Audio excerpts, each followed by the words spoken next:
In this video, I'm going to show you how to permanently delete your Ria Money Transfer account in 2025.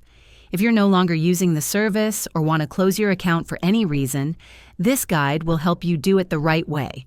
First, open the Ria Money Transfer app on your device and log in. Tap on your profile icon in the top right corner, then go to Personal Details. Scroll down and tap the Delete Account button. Confirm your choice when prompted. Alternatively, you can delete your account through the Ria website.